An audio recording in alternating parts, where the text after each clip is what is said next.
étudiants, bonjour.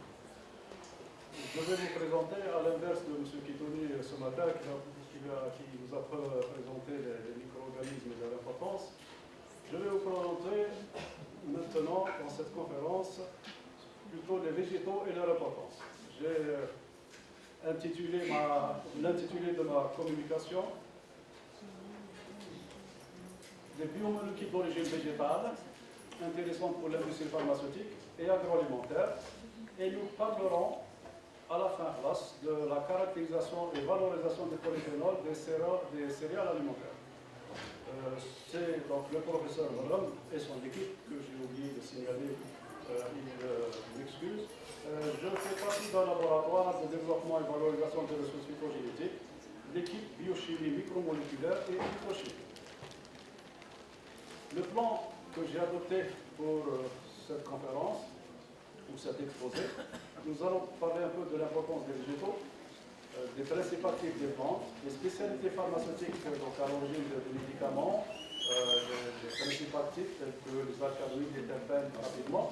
Nous insisterons surtout sur les polyphénols et à la fin classe, nous verrons comment on a pu, comment caractériser, comment faire une caractérisation moléculaire des polyphénols des céréales. Nous terminons avec une conclusion et les perspectives.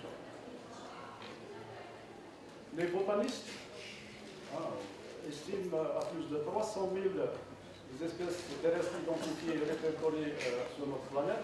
5 000 espèces ont été étudiées pour leur activité biologique. Et actuellement, plus de 150, je dirais plus de 200 structures chimiques dérivées d'une centaine de plantes végétales sont considérées comme la base de médicaments importants. 1500 espèces végétales sont à l'heure actuelle étudiées de manière scientifique pour en déterminer les principes actifs. Selon l'OMS, plus de 60% de la population actuelle se soigne par les plantes, ce qu'on appelle la phytothérapie. Depuis longtemps, l'industrie pharmaceutique fabrique des médicaments à base de plantes, d'extraits de plantes, de molécules purifiées, fabrique des médicaments dont le principe actif est copié sur la base des molécules naturelles, ce qu'on appelle l'hémisynthèse, la chimie des médicaments. À titre d'exemple, l'aspirine, que vous connaissez certainement, c'est l'acide salicylique et la forme synthétique de l'acide salicylique. L'aspirine, c'est l'acide acétylsalicylique, qui est la forme synthétique de l'acide salicylique, trouvée in natura depuis longtemps, notamment dans des plantes comme la reine des prés ou le sol blanc, Salix alba. Principe actif des plantes. Les effets curatifs des plantes, qu'elles soient médicinales ou alimentaires, sont connus depuis longtemps. Par contre, ce n'est que récemment, grâce notamment au progrès des techniques analytiques et des approches moléculaires, telles que la spectrophotométrie à défilement de Logordon, pour les spectres d'absorption, l'HPLC couplé à la barrette de Dior, la spectrométrie de masse et l'ARN, et ces derniers temps, le docking moléculaire, que les éléments actifs à l'origine des actions thérapeutiques ont été isolés et leur caractérisation moléculaire a abouti à des structures biochimiques micromoléculaires dotées d'activité biologique. En effet, il est très important de connaître la structure de la molécule pour comprendre l'activité de cette molécule au niveau de l'organisme. À titre d'exemple, je vous donne dans ce tableau quelques plantes qui sont utilisées, qui ont une activité biologique, et que ce n'est que dernièrement qu'on a découvert leur élément actif.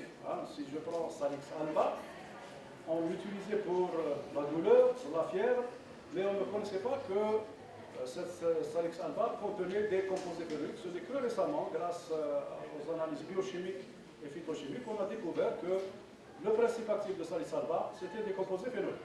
La même chose pour les autres plantes, je citerai Anibis naga, Citrus lemon. Là aussi, le citron est utilisé parce que c'est un antiseptique, également un antioxydant.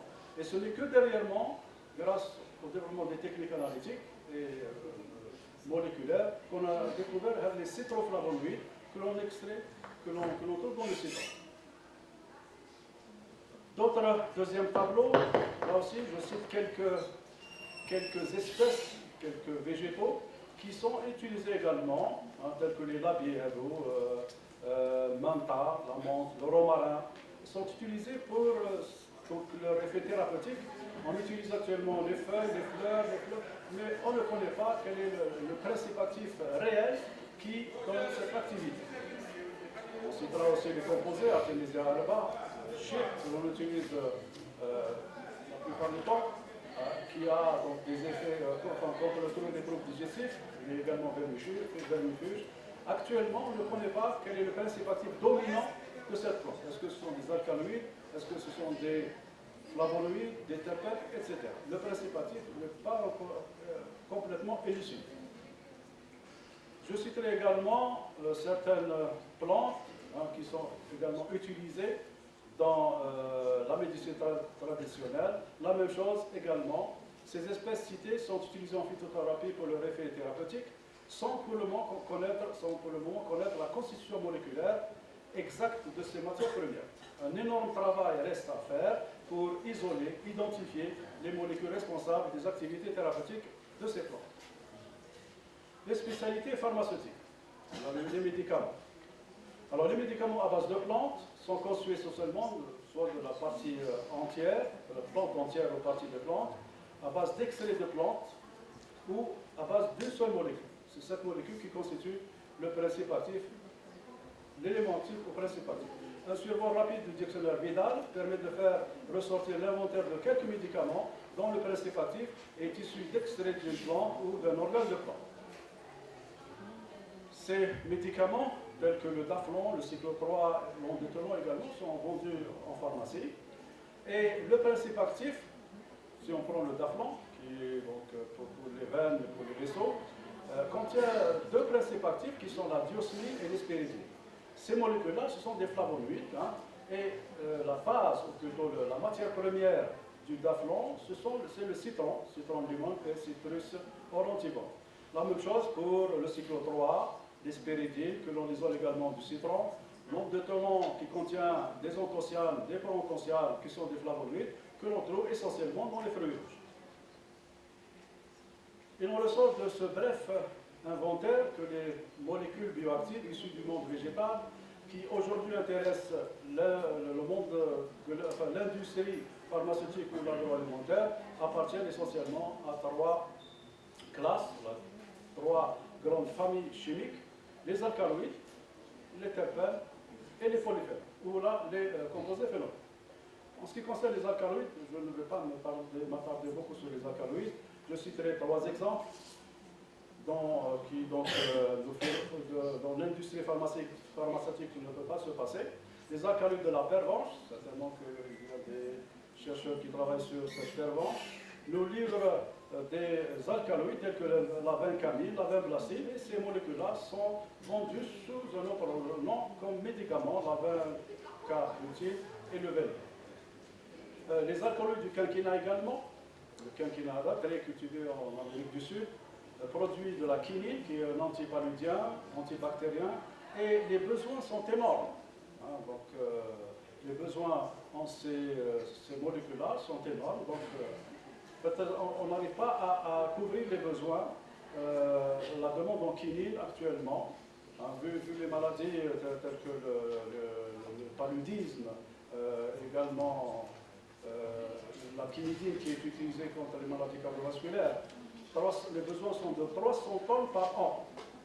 La quinicine également, les besoins, énormes besoins, 350 tonnes par an. Troisième exemple, l'ergot de seigle. Notre thérapeutique fait appel à divers alcaloïdes de l'ergot de seigle, dérivés de l'acide lysergique. L'ergot de seigle, à vrai dire, n'est pas une plante, c'est un champignon, Claviceps purpurea, qui parasite les céréales et surtout le seigle. Il fabrique, quand le Claviceps purpurea infeste le seigle, il se produit plusieurs alcaloïdes, notamment l'ergotamine, l'ergocrystine, qui sont très utilisés en thérapie. Quelques chiffres: les principaux alcaloïdes de l'ergot de seigle, l'ergotamine, le nombre de médicaments en contenant, donc il y a 9 médicaments qui sont fabriqués à partir de l'ergotamine. Il en est de même pour l'ergométrine et leurs dérivés. Quelques plantes alcaloïdifères et les médicaments contenant ces alcaloïdes, donc le nombre vague, pour citer quelques plantes alcalifères, le café, la caféine, l'érythroxylum coca, qui nous livre la cocaïne, ephedra sinica, l'éphédrine, etc. Regardez le nombre de médicaments qui ont besoin de ces alcaloïdes pour être vendus. Les terpènes, quelques mots sur les terpènes également, peut-être que vous allez avoir des communications plus tard sur les terpènes. Les terpènes, donc, ce sont des, on parlera surtout des huiles essentielles, monoterpènes et diterpènes. Quelques plantes, hein, la lavandula stoacas, qui nous livre le camp, 29 excipients et 39 médicaments.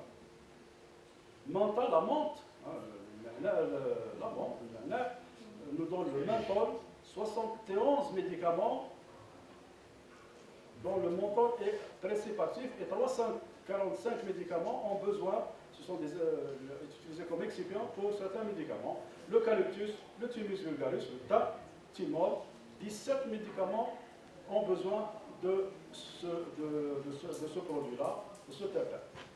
Enfin, les polyphénols, composés phénoliques, qui constituent une grande famille de substances naturelles, issues de plantes médicinales, mais également de plantes alimentaires, hein, largement utilisées pour leur action thérapeutique. Leurs propriétés pharmacologiques sont diverses. Antioxydants, en premier lieu, ils protègent l'organisme des radicaux libres et sont des alliés dans la prévention du cancer, anti-hémorragiques, anti-inflammatoires, antispasmodiques, antibactériens, etc. Quelques plantes riches en flavonoïdes. Le citron, que je citais tout à l'heure, est à l'origine des citroflavonoïdes. Sephora japonica, qui donne un rutoside qui est également un flavonoglycosidé. Les labiers tels que le romarin, la menthe, l'origan, sont très riches en quercétine, hein, qui est le principal antioxydant. Les labiers également sont riches en campérol. Les fruits rouges qui sont riches en anthocyanes ou l'anthocyanidine, qui nous donnent essentiellement de la cyanidine, de la delphinidine et de la pélargonidine. À côté des plantes, il y a des aliments riches en composés phénoliques. Pour vous citer les agrumes, hein, qui sont riches en flavonols, le citron, les oranges, la mandarine également, qui peuvent nous apporter donc, un potentiel important en composés phénoliques tels que la naringinine et l'espiritine. Le persil, le céleri, le thym et le romarin également peuvent nous apporter des flavones. Les oignons, pommes, olives, flavonols, etc. Le café, le thé, les chocolats ou le cocaïne, les légumineuses également sont riches en composés phénoliques et également en acide phénol. L'homme en ingère à peu près 1 gramme par jour. Donc ce sont les principaux aliments qui peuvent nous apporter les mêmes molécules que l'on retrouve sur les plantes médicinales. C'est pour ça qu'on trouve actuellement le terme d'alicament, de nutraceutique, hein, que l'on utilise généralement pour ces aliments.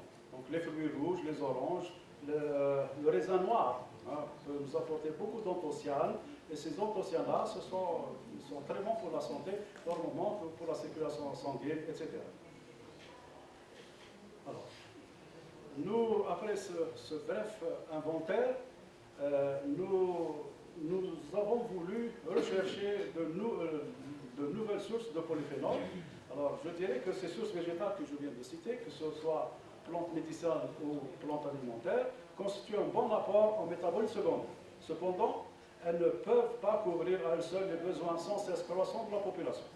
Nous sommes intéressés ou orientés vers les plantes cultivées et en particulier les céréales, telles que le blé dur, blé tendre, l'orge, triticale, afin de dévoiler la diversité phénolique et leur richesse en composés phénoliques. Les céréales sont-ils des sources importantes en composés phénoliques? Il y a une quinzaine, une vingtaine d'années, on ne parlait pas de composés phénoliques chez les céréales. Le blé était surtout considéré comme aliment protéique ou glucidique. Mais actuellement, avec le développement des méthodes analytiques, des instruments très très pointus, parce que ce sont des micromolécules. Donc, pour les extraire, il faut vraiment avoir des techniques très très pointues. Alors nous nous sommes intéressés premièrement donc, aux graines de blé. Et c'est là où on va parler de la caractérisation et de la valorisation de ces aliments ou de ces plantes.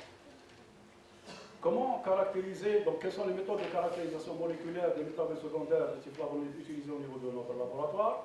Il repose sur certaines conditions. Premièrement, le choix du matériel végétal et la période de récolte, choix de la méthode d'extraction des composés phénoliques, une méthode de séparation et de purification, choix des méthodes de séparation et de purification, on utilise beaucoup la chromatographie, couche mince, colonne, ainsi de suite. Et ensuite, une fois que l'on a extrait ce principe actif ou l'acétotone, nous également, on utilise des méthodes d'étude des composés qui sont de trois types. On fait des analyses quantitatives, des analyses qualitatives, et enfin, on fait l'étude de bioactivité. Quant aux méthodes d'étude des composés, donc, je passerai sur l'aspect quantitatif, qui repose sur les dosages, pour le CO4, le plus, et ainsi de suite. J'insisterai surtout sur l'aspect qualitatif, qui constitue un point de départ de toute recherche, de notre recherche sur ces composés phénoliques, qui est la chromatographie couche mince, hein, et puis on visualise nos molécules grâce, donc on les regarde à l'œil nu, ils sont invisibles à l'œil nu, on utilise l'UV, puis des réactifs spécifiques. Tandis que les méthodes de caractérisation maintenant moléculaire, il faut absolument utiliser les méthodes spectrophotométriques, et surtout un spectrophotomètre à défilement de longueur d'onde pour nous donner le spectre d'absorption. L'HPLC couplé toute seule, et puis le mieux c'est qu'elle soit couplée à la barrette de diode pour l'analyse des spectres, la spectrométrie de masse et enfin l'ARN. Et aujourd'hui, actuellement, on peut compléter avec le docking moléculaire. Je vais vous présenter rapidement et brièvement quelques résultats. Le diagnostic CCM, donc c'est la première chose que l'on fait au niveau de notre laboratoire, c'est de visualiser nos composés, si on a bien réalisé l'extraction ou pas. Donc c'est une des techniques ou des méthodes la plus sûre pour être sûr que l'on a isolé des molécules composées phénoliques, hein, qui sont invisibles à l'œil nu, visibles sous UV et colorées, qui vont prendre une fluorescence spécifique grâce si on rajoute des réactifs spécifiques. Nous avons fait, donc concernant le blé, nous avons fait également un peu avant la même chose avec certaines plantes médicinales, telles que le thymus, le thym et l'origanum, le za'atar. Nous avons à peu près trouvé, pas toutes les molécules, mais à peu près les mêmes molécules que l'on trouve au niveau du thym ou là de l'origan. On les retrouve également au niveau des céréales. Donc ça prouve que aussi bien les plantes alimentaires que les plantes médicinales peuvent posséder ce qu'on appelle le pattern phénolique. Tu as parlé ce matin du pattern phénolique. C'est génétique. Voilà. Les gènes codent ces métabolites secondaires. Ensuite, donc, pour caractériser nos échantillons, nos molécules, nous avons utilisé l'HPLC couplé à la période de diode. Nous présentons quelques résultats avec le chromatogramme, hein, un extrait des phase éthère, la phase acétate, la phase MEC, les phytochimistes qu'on connaît ça, de notre X1. Donc, chromatogramme, un UV spectra de l'échantillon 1, où l'on trouve que notre extrait contient des flavonoïdes avec des pics importants. L'analyse de ces pics révèle, donc si on analyse les spectres d'absorption des acides phénols ou des flavonoïdes, donc les spectres d'absorption qui possèdent deux bandes, la bande 1 et la bande 2, sont spécifiques des flavonoïdes. Nous pouvons ensuite isoler ce pic important et l'analyser par spectrophotométrie, par défilement de longueur d'onde, ou bien par la spectrométrie de masse et ainsi de suite, une fois que l'on a isolé. Deuxième exemple, la même chose, deuxième extrait, un autre grain de blé contient également des flavonoïdes. Ce n'est pas les mêmes, il y a une diversité phénolique importante. Et donc des acides phénols, le spectre d'absorption, la barrette de diode, nous indique que c'est des acides phénols et également des flavonoïdes, que l'on doit ensuite déterminer la structure correcte. La même chose, le troisième échantillon, de blé toujours, le blé. Il y a plusieurs variétés de blé en Algérie, Sirta, Waha, et ainsi de suite. Nous sommes en train de comparer les différents blés et leur importance phénolique. Là aussi, des pics majeurs et des pics mineurs. Nous remarquerons donc là où il y a les deux bandes, à 270 74 et 325, les spectres d'absorption sont caractéristiques des flavonoïdes que l'on doit identifier un peu plus tard. Quatrième échantillon, la même chose, donc quatrième échantillon, riche en composés phénoliques, acide phénol et flavonoïdes qu'il faudra déterminer. Une fois que l'on a isolé une molécule, par chromatographie Cushman's semi-préparative, nous l'étudions à l'aide d'un spectrophotomètre à défilement de longueur d'onde. Nous obtenons le spectre d'absorption dans le méthanol, puis on rajoute des réactifs et les déplacements des bandes, de la bande 1, la bande 2, soit hypsochrome, hyperchrome, hypochrome, et ainsi de suite. Ces déplacements-là nous orientent vers l'identification de structures. Quelles sont les principales molécules que l'on a identifiées, à l'heure actuelle du blé dur? Nous avons identifié des flavonols, également des flavonols polyméthoxylés et des flavonols glycosylés. Donc, principaux flavonoïdes isolés des céréales et leur probable activité. Donc, d'après la littérature, les molécules, les structures phénoliques que l'on a isolées et identifiées, ils possèdent une activité. Les flavones, on a trouvé des apigénines, on a trouvé des lutéolites, une propriété anti-inflammatoire. On a isolé également la quercétine glucosylée, et vous savez tous que la quercétine, c'est l'un des puissants antioxydants qui existent. On a également dans le blé identifié, extrait, on a isolé des anthocyanes non encore identifiés. Et les anthocyanidaux, ce sont des antioxydants que l'on trouve également dans les fruits rouges. Conclusion, les graines de blé dur sont bien pourvues en métabolites secondaires et en particulier en flavonoïdes. Ces molécules, aux applications diverses et variées, intéressent de nombreux domaines, notamment le domaine de l'alimentation santé grâce à leur pouvoir antioxydant. Il faut évoquer aussi un autre besoin fondamental de l'industrie pharmaceutique et de l'agroalimentaire, qui est le besoin de développer d'autres médicaments nouveaux à partir de nouvelles sources, et le monde végétal peut venir au secours de cette industrie dont les besoins ne cessent d'accroître de jour en jour. Je terminerai par cette diapositive. Nous avons engagé dernièrement un travail sur les feuilles. Nous avons travaillé sur les grains afin de valoriser les feuilles de céréales. Nous avons également fait la même chose à peu près qu'avec les grains, et afin de valoriser les feuilles de céréales, que l'on espère, donc plus tard, si on découvre qu'il y a des molécules intéressantes, soit donc, pour la valorisation des feuilles de céréales, donc isolement, caractérisation et recherche d'activité, et puis peut-être vendre les feuilles de céréales sous forme de jus, sous forme de gélules, ou bien sous forme de poudre. Voilà, je vous remercie pour votre attention.